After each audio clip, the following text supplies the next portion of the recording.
This is a story about love, but not the kind you see in movies.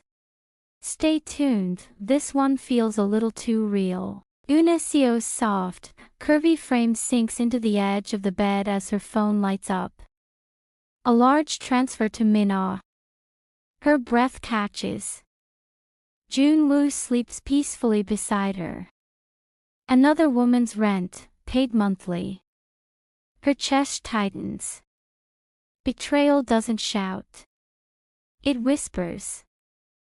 Instead of confronting him, Unesio investigates. 3 months of identical transfers. Same amount. Same name, Mina. Her fingers tremble, but her face remains calm. If her marriage is breaking, she'll uncover the truth first, and on her own terms. The transfer address leads to a sleek studio near the Han River. Unesio, size 14, stands across the street, heart pounding. Then she sees Mina, slim size 10, petite and stylish, radiant. Moments later, Junwoo exits casually. Humiliation burns, but Unesio doesn't look away. That evening, Unesio, size 14, cooks Junwoo's favorite meal. She smiles softly across the table, hiding the storm inside. Junwoo chats casually, unaware. Lies float between them like smoke. She knows everything, and what she plans next won't be tears, it will be exposure.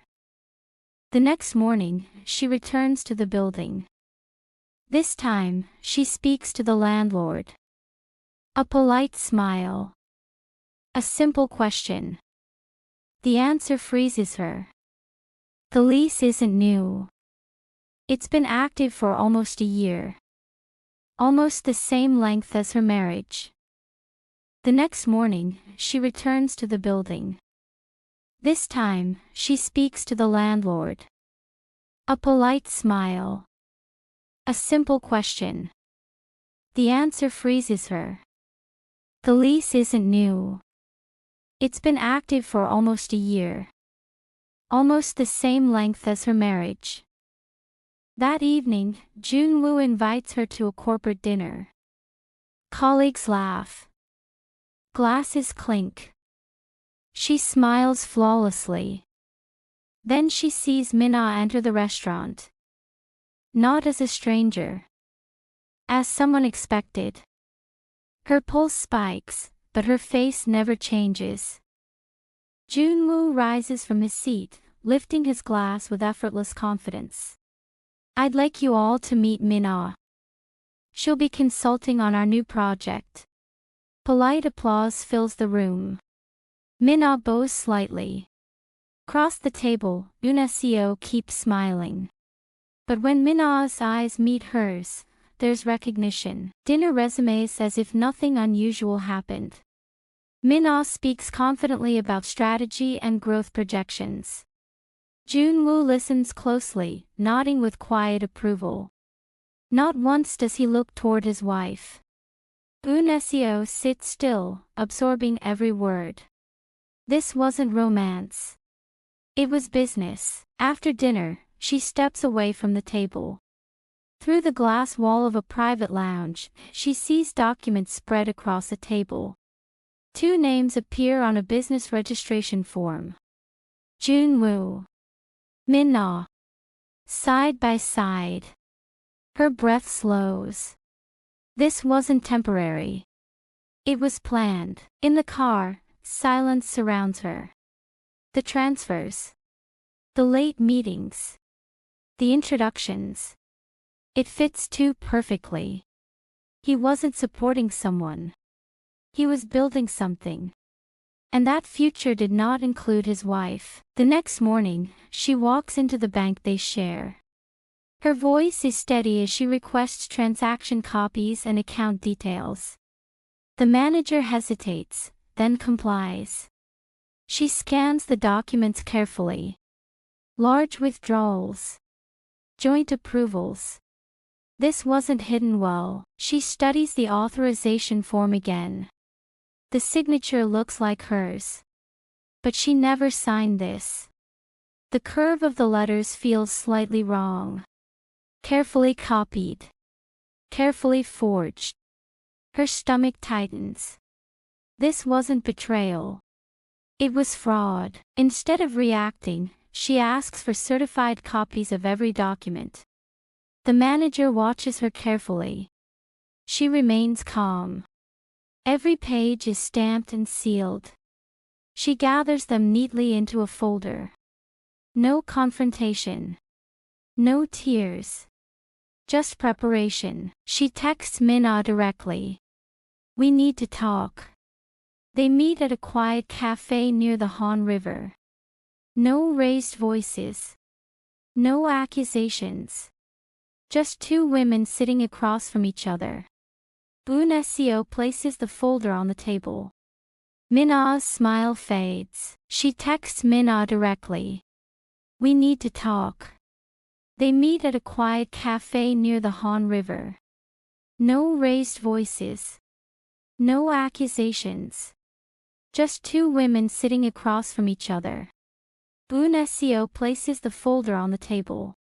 Minna's smile fades. 1 week later. Corporate presentation night. Investors fill the room. Junwoo stands confidently beside Minna. The new venture is about to launch. They believe everything is secure. They believe she knows nothing. They are wrong. She reaches the stage calmly. Before the launch, she says softly, there's something investors deserve to see. The screen behind them flickers. Documents appear. Stamped copies. Transfer records. Partnership registration. The room shifts. That signature, she continues, was copied from our joint mortgage file. The forged document fills the screen. Silence crushes the room. Junwoo tries to speak. No one listens. An investor stands, and legal counsel has already filed documentation, she says quietly. Police officers enter the hall. Murmurs rise. Minna steps back. Junwoo freezes. The launch dies before it begins. As officers escort him away, she doesn't look at Minna. She looks at the audience. I wasn't abandoned, she says. I was underestimated. And she walks off the stage alone. No tears. No breakdown. Only power. The headlines explode overnight. Fraud. Corporate scandal. Public betrayal. But inside her apartment, it's quiet. She sits alone at the dining table. The house feels unfamiliar. Not broken. Just finished. She finally answers. His voice is lower. Unsteady. I didn't think you'd go that far. She doesn't argue. She doesn't cry. I didn't think you would either, she replies. The next morning, she meets her lawyer. No drama. No rage. Just clarity. Full asset separation, she says. The lawyer nods. The paperwork slides across the desk. From detention, he calls again.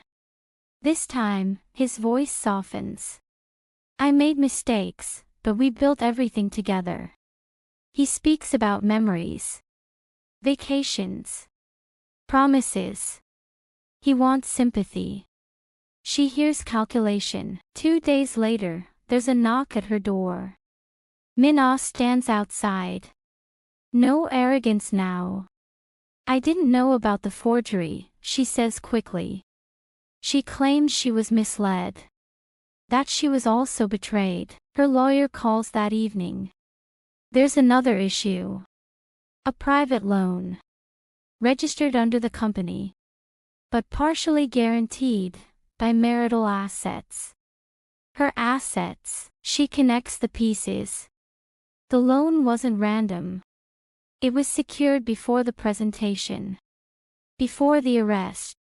Before she exposed them. which means someone expected the collapse. He calls one last time. I didn't start it, he says quietly. A senior investor pushed the expansion. Promised protection. Promised backing. The forgery was panic. He thought success would erase the risk. She requests a meeting with the investor. No anger. No threats. Just documentation. She places proof of negligence and coercion on the table. The room goes silent. This time, she holds leverage. She doesn't demand revenge. She demands release. Full debt absorption.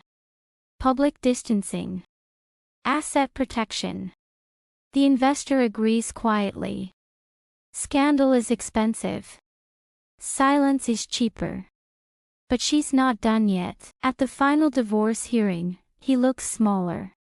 I never thought you'd fight back. She doesn't smile. I didn't fight, she says quietly. I calculated. She signs. Walks away. Not abandoned. Not broken. Upgraded.